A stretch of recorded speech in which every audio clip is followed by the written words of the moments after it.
어, 예루살렘이라는 도시는 우리가 성경이나 찬송을 통해서 굉장히 많이 접하는 그런 도시입니다. 지금도 인구는 한 80만 명 정도밖에 되지 않는다고 하는데요. 이렇게 작은 도시지만 사실은 세계 전쟁으로 발발할 수 있는 그런 화약고와 같은 곳이 바로 예루살렘입니다. 상황이 이렇게 된 데는 이유가 있죠. 기독교, 이슬람교, 그리고 또 유대교, 이 세 종교가 각각 예루살렘을 자기 성지라고 생각을 하고 있기 때문에 그렇습니다. 그래서 성지 쟁탈전이 벌어진 거죠. 성지 순례에 가보니까 저희가 기대했던 것은 예루살렘에 올라가면 그 성전에 하나님의 성전이 있는 줄 알았는데 그게 아니고 무슬림 성전이 있습니다. 그래서 제가 보고 깜짝 놀랐거든요. 와, 이게 뭐냐? 우리가 이거 보러 여기 왔나? 그런데 현실이 그렇다는 겁니다. 성경에서는 예루살렘이라는 단어가 또 하나님 나라를 상징할 때도 많이 쓰이게 됩니다. 그래서 우리가 많이 사용하는 이 예루살렘이라는 단어, 이 도시에 대해서 우리가 좀 알 필요가 있겠다. 성경을 이해하는데 이 예루살렘에 대한 이해를 가지고 성경을 보게 되면 훨씬 더 잘 이해할 수 있겠다. 그런 생각이 들어서 오늘은 예루살렘에 대해서 좀 생각을 하려고 합니다. 사실 신구약 성경에 나타난 예루살렘에 관계된 이야기들은 굉장히 많습니다. 방대하기 때문에 그것을 여기서 다 말씀드릴 수는 없고 오늘은 다윗이 최초로 예루살렘 성을 정복하는 이야기가 나오는데 이제 그것과 관련해서 예루살렘 성 정복의 의미에 대해서 함께 말씀을 생각하려고 합니다. 이제 지난주에 우리는 그 다윗이 사울 왕에게 쫓겨다니면서도 하나님의 주권을 인정하지요. 그래서 자기가 사울을 죽일 수 있는 기회가 왔음에도 불구하고 그 기회를 내려놓습니다. 다윗의 훌륭한 인격과 인품을 우리가 볼 수 있는데요. 자, 이번 주에 진행될 내용은 그렇게 다윗을 뒤쫓던 사울은 이제 전쟁터에서 블레셋 군사에 의해서 죽게 됩니다.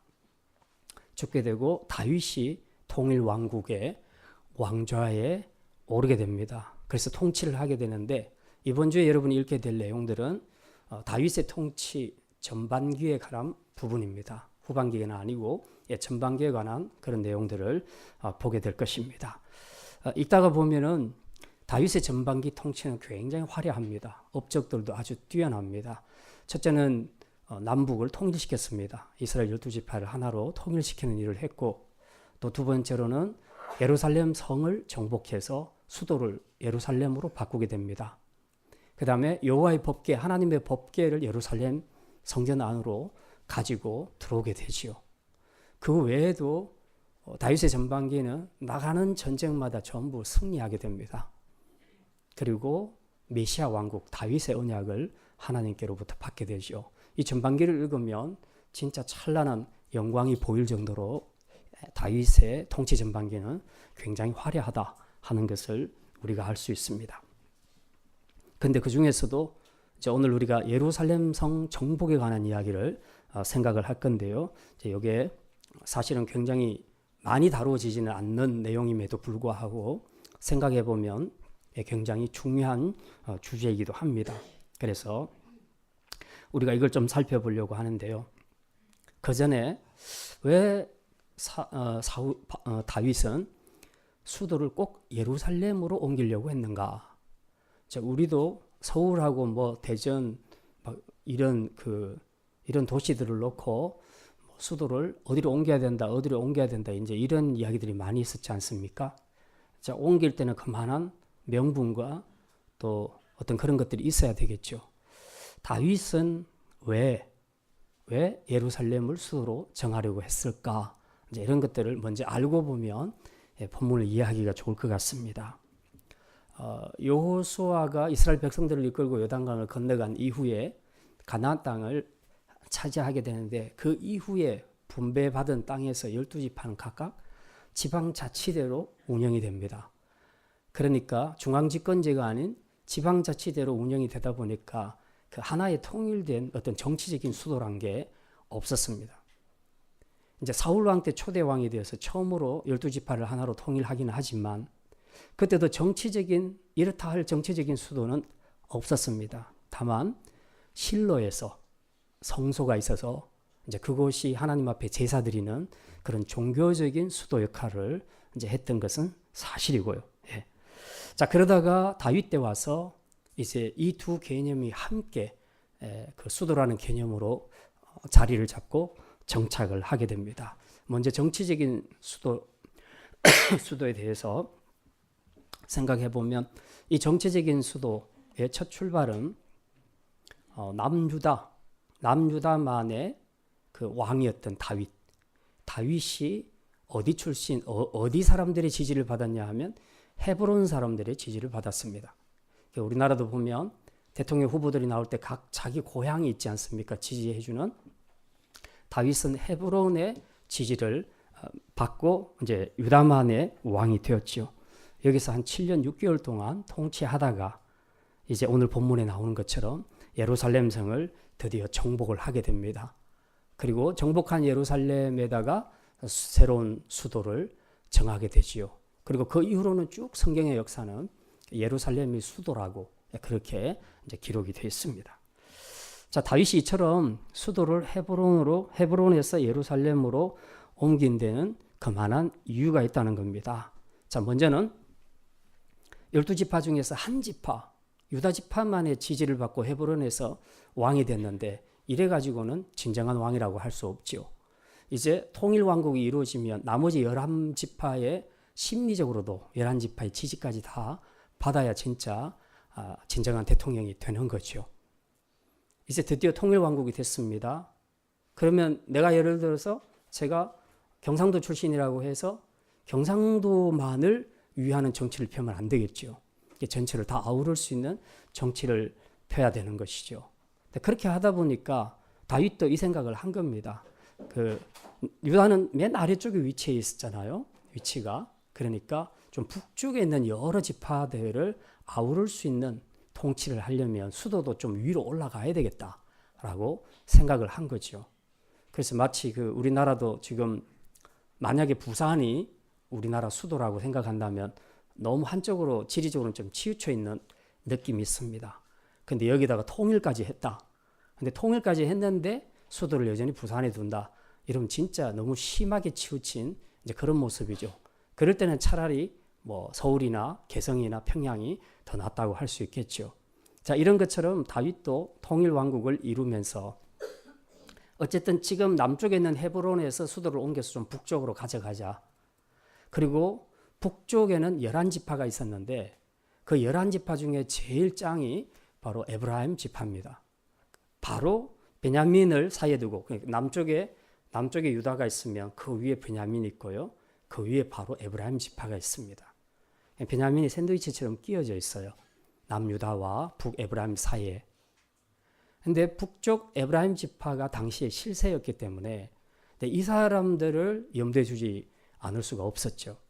그래서 수도를 옮기려고 생각을 할 때에 이곳으로 옮기면 좋겠다. 그래서 전체를 아우르는 그런 정치를 해야 되겠다라고 생각을 했습니다. 그리고 이 예루살렘, 그 당시에는 시온산성이라고 그렇게 얘기했는데 이 시온산이 갖는 그 지리적인 장점이 아주 탁월했습니다. 이제 예루살렘 중심으로 놓고 보면 남북으로 족장들이 걸어갔던 족장 도로가 있습니다. 족장 도로가 있는데 이제 이 남쪽에는 헤브론, 북쪽에는 세겜까지 이 족장 도로가 있습니다. 우리 성경 읽도 가신 분들, 지도를 보신 분들은 이제 아마 머리에 떠올릴 수 있을 것인데요. 북쪽으로 올라가는 그 산길이 있습니다. 그게 이미 도로가 나와 있고 동쪽으로는 여리고에서부터 서쪽으로 딥나 세라까지 도로가 나 있습니다. 그러니까 사방으로 지금 길이 열려 있는 그 중앙 핵심부에 예루살렘이 있었던 겁니다. 그러니까 이만하면 진짜 이거는 중요한 도시가 되겠구나라고 그렇게 생각을 했던 거죠. 그래서 늘 예루살렘을 수도로 정해야 되겠다라는 그런 마음을 가지고 있었는데 문제는 이게 풀기가 여간 어려운 것이 아닙니다. 예루살렘을 수도로 정하는 데 있어서는 몇 가지 풀어야 할 그런 문제들이 있었습니다. 그 매듭들이 뭐냐 하면 첫째는 예루살렘이 지역상으로는 행정구역상으로는 베냐민 지파 땅입니다. 다시 말하면 여호수아가 땅 분배할 때에 그 땅을 베냐민 지파에게 줬다는 겁니다.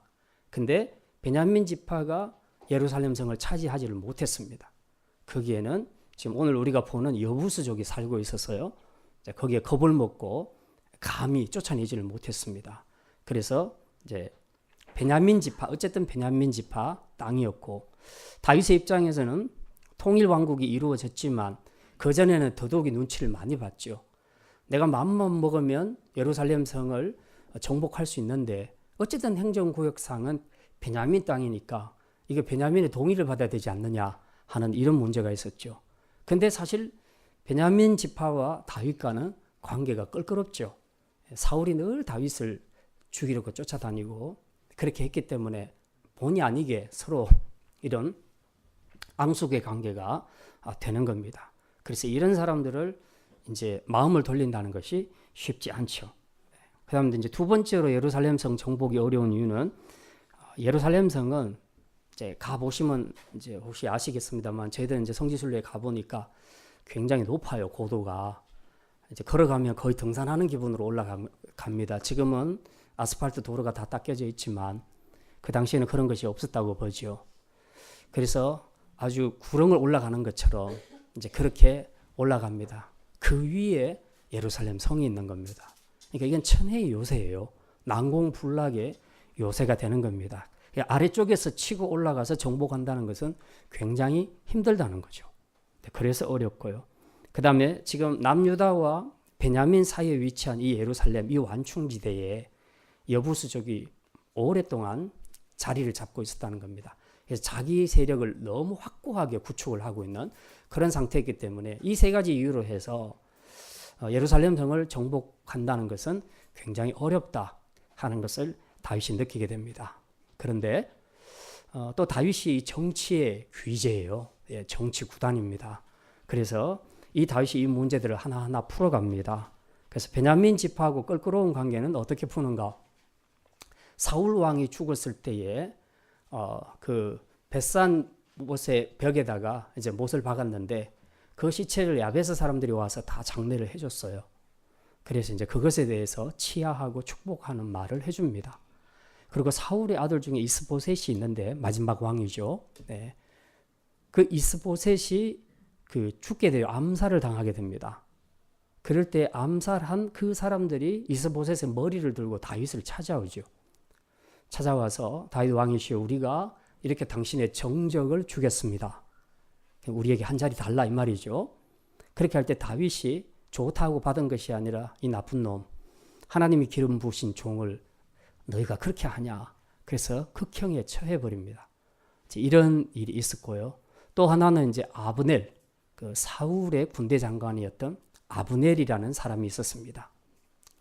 이 아브넬이 나중에 11지파를 이끌고 다윗에게 찾아와서 내가 이 11지파를 다 넘겨주겠다. 그러면 이제 나를 군대 장관으로 세워달라. 달라 그런 의미겠죠. 어쨌든 이제 협상은 잘 이루어졌습니다. 근데 협상하고 돌아가는데 다윗의 군대 장관이었던 요압이 숨어 있다가 들어가서 이 아브넬 장군을 죽여버립니다. 그러니까 이제 세간의 소문이 날 때는 다윗의 군대 장관이 아브넬을 죽였으니 이건 다윗이 시킨 것일 거라 그렇게 생각을 했다는 거죠. 그러니까 베냐민 지파 입장에서는 안 그래도 사울 왕이 죽었는데 지금 이 아브넬까지 이렇게 되면 이제 다윗에 대해서는 정말 등 돌릴 수밖에 없는 상황입니다. 이때 다윗은 아브넬의 죽음을 두고 며칠간 금식을 하면서 진심으로 애곡하며 울었습니다. 근데 그럴 때 베냐민 지파가 그걸 보고 우리가 오해를 했었구나. 그렇게 생각하고 다윗의 진심을 알고 그때부터 돌았습니다. 베냐민 지파가 돌아서서 다윗을 지지하게 되죠. 이제 이것 때문에 다윗이 통일 왕국을 이루게 되는 이런 그 초석을 놓게 되는 것을 우리가 알 수 있습니다. 그렇다면 천혜의 요새 난공불락의 예루살렘 성을 어떻게 다윗은 정복할 수 있었는가? 아무도 정복 못했는데 다윗이 어떻게 이 정복을 할 수 있었겠는가? 그 위치를 보면 산꼭대기에 있는 성을 아래에 있는 사람들이 어떻게 정복할 수 있겠습니까? 올라가다가 다 지금 당하는 거죠. 그래서 다윗은 또 전쟁의 귀재입니다. 그래서 다윗은 전면전을 하지 않았습니다. 저 강한 성은 전면전으로 갔다가는 다 죽겠다는 거죠. 제일 큰 약점이 뭔가를 찾아봤더니 그 다윗성 아래에 기혼샘에서 그 예루살렘 안으로 들어가는 물길 수로가 있었습니다. 이제 저희들도 직접 봤거든요. 그 현장을 직접 그 성지순례 가서 봤는데 정말 조그만해요. 그런데 그 수로에 그 우리로 말하자면 흔히 개구멍 같은 거 있잖아요. 예.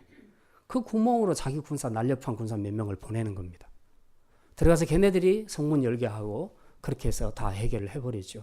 그 뜻밖의 굉장히 쉽게 예루살렘 성을 정복하는 것을 우리가 보게 됩니다. 그렇다면 이제 이런 궁금한 점이 생기죠. 다윗은 어떻게 그렇게 잘 알았을까? 예루살렘에 대해서. 그것도 또 배경이 있습니다. 다윗은 오래전에 사울 왕의 군대 장관이었죠. 골리앗을 넘어뜨리면서 군대 장관이 되고 그렇게 해서 전쟁을 많이 치른 경험도 있겠거니와 결정적으로는 사울 왕에게 쫓겨다닐 때에 10년간 쫓겨다니면서 전국 방방곳곳으로 안 도망다닌 데가 없어요. 다 도망갔습니다. 그리고 할 수만 있으면 개구멍 같은 데를 많이 찾아갔을 거 아니에요. 예. 그러니까 이 개구멍이 눈에 잘 보이는 겁니다. 그래서 이런 거 잘 봐뒀는데 어느 날 이 예루살렘 성하고 전쟁을 하는데 아무도 정복을 못 하는데 이 개구멍이 생각이 난 겁니다. 그래가지고 이쪽으로 들어가서 몇 명만 집어넣는데 문 따고 문 열어주면서 그렇게 이제 그 성을 아주 쉽게 점령을 할 수 있었던 거죠.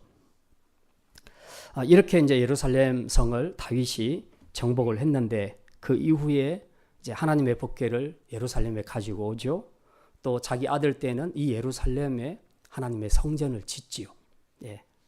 그러면서 이 예루살렘은 명실공히 정치적인 혹은 종교적인 그런 중심지로 그렇게 이제 굳히게 됩니다. 자, 이제 지금까지 말씀드린 것은 배경 지식에 관한 것들 제가 말씀드렸습니다. 자, 이런 배경 지식을 갖고 우리가 오늘 두 본문 사무엘하와 시편을 읽게 되면 훨씬 이해가 잘 될 것입니다. 자, 그렇다면 이제 오늘의 포인트, 다윗의 예루살렘 정복 사건, 이 사건이 주는 의미가 무엇인가? 오늘 두 가지 말씀만 생각합니다. 첫째는 의미입니다. 정복의 의미. 예루살렘 정복은 가나안의 남은 세력 척결을 의미합니다. 한번 따라합시다. 예루살렘 정복은 가나안의 남은 세력 척결을 의미합니다. 자, 6절 말씀 잠깐 보겠습니다. 6절 말씀 같이 읽겠습니다. 그의 부하들, 예, 거기까지요. 다윗이 예루살렘을 치려고 할 때 예루살렘에 누가 살고 있었다고요? 여부스 사람들이 살고 있었다고 합니다. 여부스 사람들이 누굽니까? 가나안 족속이죠. 하나님이 이스라엘 백성들에게 들어가면 가나안 족속을 다 멸하고 쫓아내라 그랬습니다. 진멸하라 그랬어요. 가나안에 7 족속이 사는데 그 중에 하나가 여부스 족속입니다. 그런데 이 여부스족이 지금도 남아있다는 겁니다. 세월이 얼마나 지났습니까? 여호수아 때부터 시작해서 지금 거의 다윗 때까지 왔으니까 그 수백 년이 지난 거예요.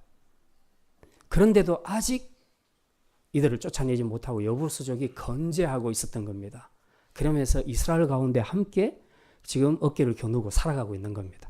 무슨 일이 다 있는가? 지금 그거죠. 정말 이 예루살렘 성 시온상은 높은 고지에 있고 그리고 천혜의 요새이며 모든 사람들이 탐낼 만한 그런 좋은 땅입니다.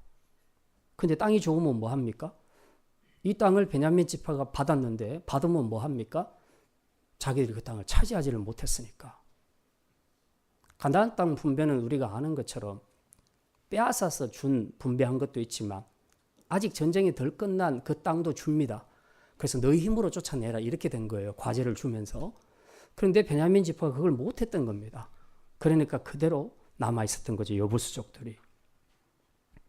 실제로 이제 고지가 높아서 점령하기가 힘들다는 그런 부분은 있지만 어쨌든 하나님께서 그렇게 말씀하셨는데 말씀에 순종하고 나가면 하나님께서 그 전쟁에서 이기게 해주실 것인데 그걸 두려워하고 안 하는 겁니다. 저 높은 성을 어떻게 점령해? 그런 마음을 벌써 가지고 있으니까 전쟁을 못 하는 거죠. 그러니까 못 쫓아내고 그냥 같이 사는 겁니다. 적들은 위에서, 자기들은 아래서. 이렇게 사는 거죠. 예, 정말 이상한 동거가 시작이 된 겁니다. 자, 이렇게 아무도 예루살렘 시온산을 정복하지 못하는 이런 상황이, 이런 시간들이 계속 길어지면서 여부스 족속들은 점점 교만해지기 시작합니다. 그래, 아무도 이 예루살렘을 공격할 수는 없어. 이제 그런 자신감을 갖게 된 거죠. 근데 지금 다윗이 쳐들어온다 하니까 이제 콧방귀를 낍니다. 오늘 6절 하반절에 이렇게 기록이 되어 있습니다. 다윗에게 이르되, 거기서부터 읽습니다.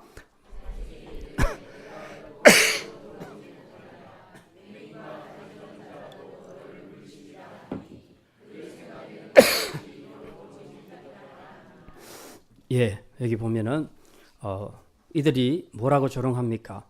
다윗, 네가 아무리 싸움을 잘해도 이 예루살렘 성만큼은 절대로 정복을 못할 거야.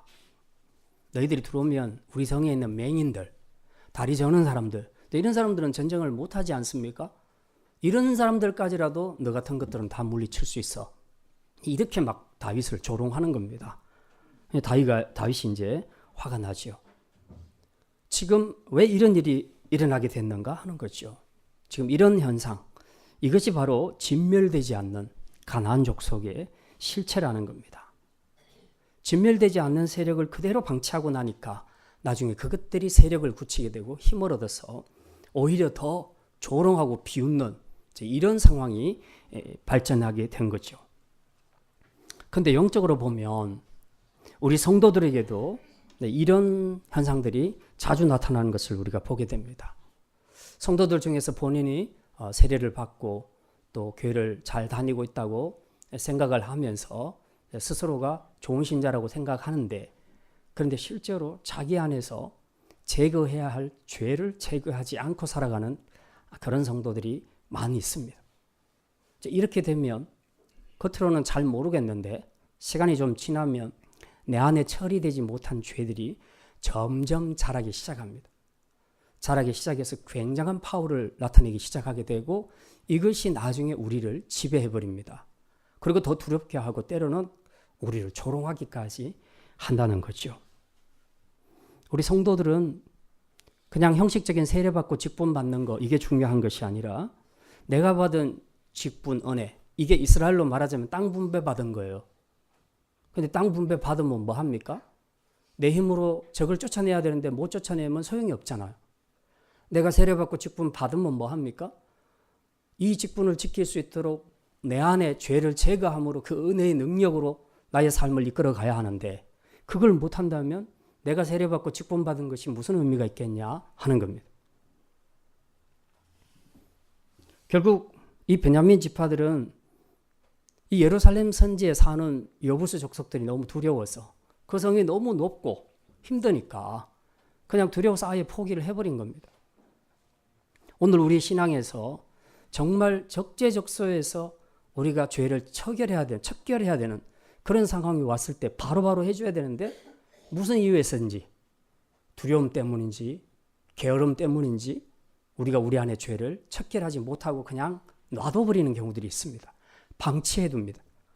그럼 나중에 이런 것들이 자라서 우리를 힘들게 하고 우리 옆구리를 찌르는 가시가 되는 거죠. 그리고 심하면 우리를 조롱하기까지 한다는 것입니다.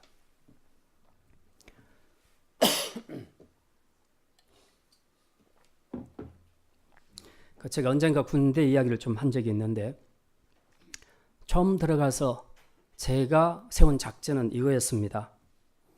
나는 예수 믿는 사람이야. 일부러 신고식 할 때도 노래 부를 때 찬송가만 골라서 불렀습니다. 그리고 거기다 율동까지 하고 그것도 3절까지 다 했습니다. 그러니까 다들 기가 막혀서 한 거죠. 그때부터 저는 이제 기독교 환자로 지켰죠. 저는 그걸 기다렸습니다. 그렇게 하고 난 다음에 그래 이제 죽일 테면 죽여라. 이제 그런 각오로 나갔죠. 그랬더니 정말 저를 미워하는 사람 되게 미워하고요. 뜻밖의 저를 좋아하는 부류도 많이 생겼습니다. 그래서 호불호가 정확하게 갈리니까 제가 군대에서 신앙생활을 하는데 굉장히 편했습니다. 어떻게 보면 굉장히 편했습니다. 근데 그렇지 않은 사람들이 있었어요. 분명히 교회 다니고 신자인지 아는데 신자인 척을 안 하는 거예요. 전혀 티를 안 내는 거예요. 티 티만 안 내는 것이 아니라 그냥 불신자들이 하는 것과 똑같은 행동, 안 좋은 행동들을 똑같이 하는 겁니다. 그러니까 사람들은 볼 때 저 사람이 교회 다니는가 안 다니는가 짐작을 할 수 없을 정도죠. 이제 그러다가 어느 날 이런 일이 생겼습니다. 수요일 날 저녁이었는데 저희가 이제 야간 매복이라는 것이 있는데 그게 뭐냐면 한겨울에 완전 무장을 해가지고 밤새도록 걷습니다. 산길을 걷다가 또 경계를 서고 잠깐 앉았다가 다시 또 일어나서 또 걷고 계속 이제 그걸 하는 것을 야간 매복이라고 하는데 이제 그걸 하는 겁니다. 그러니 그 겨울에 밤새 걸어야 되니 얼마나 힘들겠습니까? 그래서 할 수만 있으면 그거 빠지려고 다들 이제 머리를 굴리고 있는데 근데 그때 이제 지시가 내려온 거예요. 대대장한테. 그래서 대대장이 크리스찬인데 수요일 밤에는 교회 수요 예배가 있으니 각 중대별로 신실한 크리스찬 몇 사람을 뽑아서 예배에 참석시켜라. 그렇게 된 겁니다. 그래서 제가 1번으로 뽑혔고요. 그리고 중대장이 저한테 그랬습니다. 네가 알아서 몇 명 뽑아서 데려가라 그랬습니다. 근데 제가 제일 쫄다구라 뽑을 수가 없잖아요. 잘못하다가는 이제 터지게 생겼으니. 그래서 막 이제 고민을 하고 있습니다. 근데 어쨌든 이제 신용을 해야 되니까 이제 막 이렇게 쳐다보는데 막 그중에 한 절반은 전부 손드는 거예요. 다 자기 교회 다닌다고. 그러면 난 주일학교 교사입니다. 난 성가대원입니다. 평소에 전혀 그런 거 안 보였는데 막 이제 그런 얘기를 하는 거예요. 그러니까 또 어떤 사람들은 뭐 지금은 내가 좀 교회를 쉬고 있지만 원래는 내가 모태신앙이라고 뭐 유아 세례까지 다 받았다고 막 그러고 어떤 사람은 지금 보내주면 내가 앞으로 제대하면 꼭 내가 교회를 가겠다고 그러고 막 이제 난리가 난 거예요. 야, 정말 이 훈련 하나 빠지려고 사람들이 얼마나 머리를 쓰는지. 근데 그 중에는 분명히 교회 다니는 사람들이 있긴 있거든요. 근데 이제 이 중대장이 가만히 듣고 보니까 이제 진압이 안 되니까 맨 밑에 학업생이 하니까 이게 뭐 되겠습니까? 근데 그런 얘기 하는 사람한테 가서 전부 뒤통수를 때리는 거예요. 뒤통수를 때리면서 네가 무슨 교회 다니냐고. 응? 내가 보니까 너 할 거 다 하더만. 그럼 너 밥 먹을 때 경원이처럼 기도도 안 하대. 이제 막 그렇게 이야기하니까 이제 다들 머리 걸쭉걸쭉거리고 이제 끝났는데 걔 중에는 진짜 교회 다니는 사람들도 있었거든요. 근데 그런 사람들도 다 도매 꼬고 넘어간 거예요. 넘어가서 중대장이 그렇게 말합니다. 믿으려면 똑바로 믿어. 이제 그렇게 얘기한 거예요. 근데 제가 그 이야기를 들으면서 되게 마음이 막 씁쓸한 거예요. 왜 우리가 불신자들한테 신자들이 똑바로 믿으라는 소리를 들어야 되는가? 야, 이건 참 슬픈 일이다. 이제 그렇게 생각을 했습니다. 우리가 신앙생활을 할 때에 우리 안에 이 죄의 세력들, 잔존하는 죄의 세력들, 영적인 가난, 여부수 족속들을 남겨두게 되면 우선은 편할 것 같아요. 우선은 안 부딪히니까, 내가 핍박 안 받으니까. 그러니까 우선은 편할 것 같아요. 근데 결정적인 순간에 가면 하나님 앞에서도 인정을 못 받겠지만 세상 사람들 앞에서도 인정을 못 받게 되고 심지어는 수치를, 수모를 당할 수도 있습니다. 복음으로 세상을 변화시키고 예수 그리스도의 그 이름 아래 온 세상을 복종시켜야 할 교회와 성도들이 스스로의 죄 하나도 척결하지 못함으로 인해서 세상 앞에 조롱을 당한다면 이게 얼마나 부끄러운 일인가 하는 겁니다. 그래서 이런 그리스도인들을 향해 예수님은 이렇게 말씀하셨습니다. 너희는 소금이라, 세상의 소금이라. 소금이 맛을 잃으면 무엇으로 짜게 하리요? 다만 길에 버리어져 사람들의 발에 밟힐 뿐이니라. 소금이 맛을 잃으면 정말 쓸데가 없어요. 그래서 버린다는 거죠. 버리면 사람들이 지근지근 밟고 다닌다는 겁니다. 우리 성도들이 이 복음의 맛을 잃어버리게 되면 사람들한테 밟혀요. 사람들이 욕해요. 잘 믿는다고 욕하는 게 아니라 못 믿는다고 욕해요. 너는 왜 믿는 게 그 모양이냐? 그렇게 말합니다. 진짜 우리가 생각을 해봐야 됩니다. 우리 안에, 아직 우리 가정 안에 척결하지 못한 죄가 있습니까? 속히 제거하시기를 바랍니다. 그렇지 않으면 그것이 우리를 멸망시킬 것이고 그것이 우리를 지배할 것이며 그것이 우리를 비웃고 조롱하게 될 것입니다. 만약 지금이라도 우리가 죄의 문제에 대해서 척결하기로 그렇게 결단한다면 하나님은 다윗을 도와서 여부수 족속을 치고 승리하게 해주셨던 것처럼 오늘도 우리와 함께 하셔서 이 영적인 싸움에서 능히 이기고 승리하게 해주실 줄 믿습니다.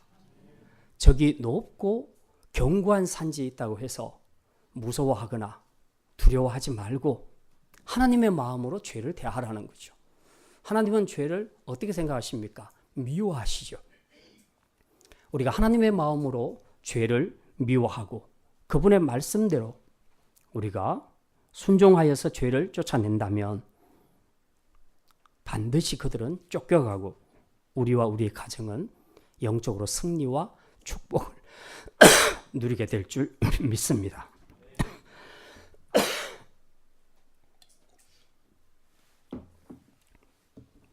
예, 두 번째 말씀입니다. 거듭난 예루살렘은 하나님이 거하시는 견고한 성이 되었습니다. 한번 따라합시다. 거듭난 예루살렘은 하나님이 거하시는 견고한 성이 되었습니다. 예, 7절 말씀 한번 보겠습니다. 7절 같이 읽습니다. 다윗이 시온 산성을 빼앗았으니 이는 다윗의 성이더라. 그 다음 9절과 10절 말씀 같이 읽습니다. 다윗이 그 산성에 살면서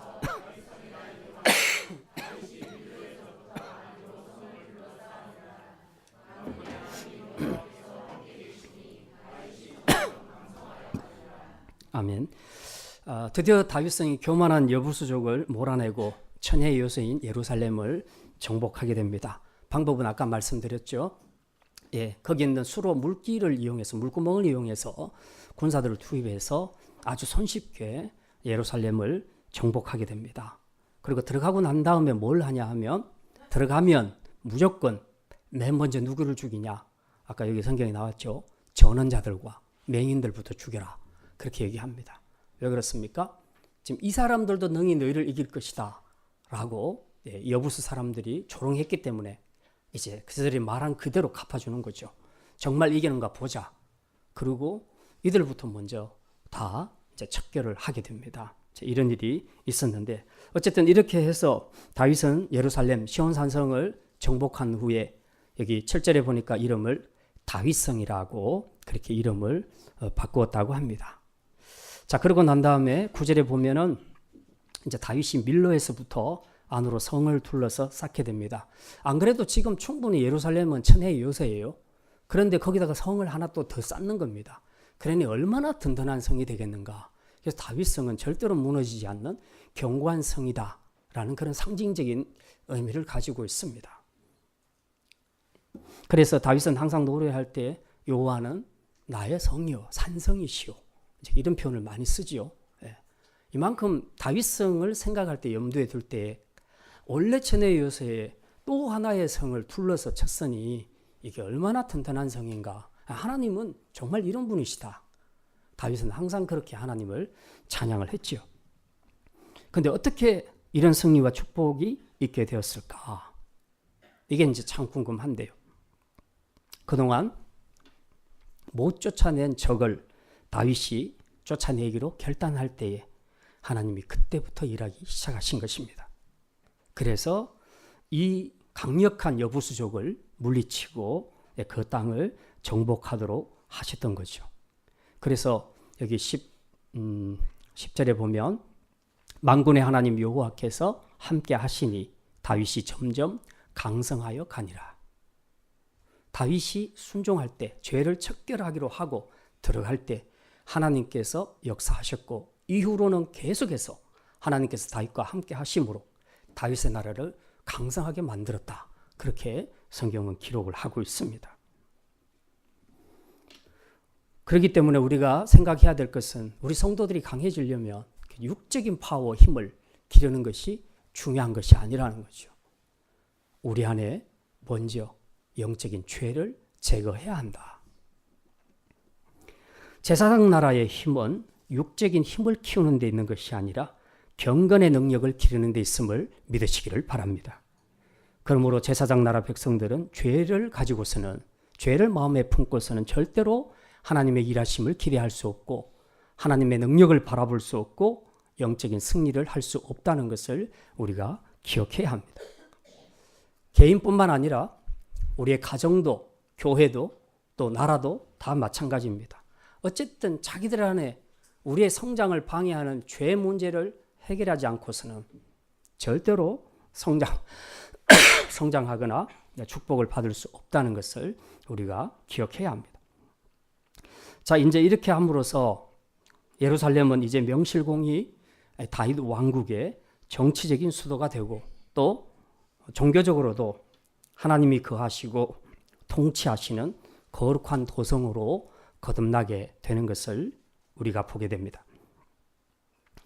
예전에 여부서족이 섬겼던 그 우상제단이 있었던 그곳에 하나님께서는 그 성에다가 거룩한 하나님의 성전을 짓도록 솔로몬에게 이 일을 맡기셨습니다. 이방인의 더러운 죄악의 센터였던 이 예루살렘이 드디어 하나님이 거하시는 거룩한 성으로 거듭나게 된 것입니다.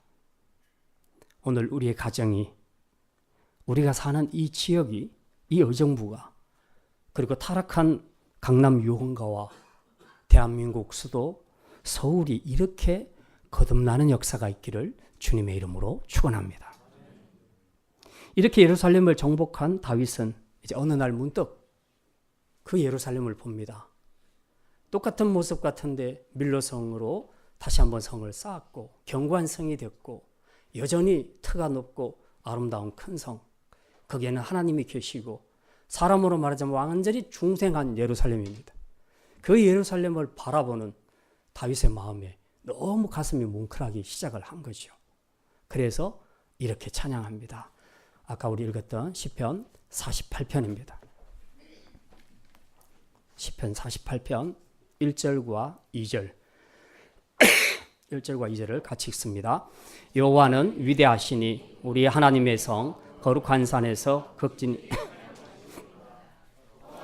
아름다워 온 세계가 즐거워하며 큰 왕의 성 곧 북방에 있는 시온산이 그러하도다. 예, 이거 읽어보면 어디서 많이 들어본 내용이죠. 예, 복음성가로 많이 부르는 낯익은 가사들입니다. 예전에 여부수의 죄로 가득했던 이 예루살렘 성에서 이 죄를 딱 척결하고 나니까 이제 완전히 거듭난 새로운 예루살렘이 되었다. 그런데 그 거듭난 예루살렘을 바라보는 다윗의 마음이 너무 가슴 뭉클했던 겁니다. 그래서 누가 도대체 이 일을 할 수 있겠는가? 이 일을 하신 위대하신 하나님을 생각할 때 정말 절로 마음속에서 찬양이 나오지 않을 수가 없었던 거죠. 그래서 그 하나님을 찬양하고 하나님이 지으신 그 터가 높고 아름다운 하나님이 계시는 그 큰 시온산을 향해서 지금 기쁨의 노래를 부르고 있는 것을 우리가 알 수 있습니다. 이제는 더 이상 죄가 지배하지 않고 죄가 함께하지 않는 도성이 되었습니다. 이제는 하나님이 임재하시고 하나님이 통치하시는 거룩한 도성이 된 이 예루살렘을 보면서 다윗은 마음속에 이루 말할 수 없는 감격으로 그 위대한 일을 이루신 하나님을 찬양하게 된 것입니다. 오늘 이런 찬양이 우리 성도들의 가정과 또 우리 교회에 넘쳐나기를 주님의 이름으로 축원합니다. 자, 그러기 위해서는 먼저 우리와 우리의 가정이 예루살렘처럼 거듭나야 합니다.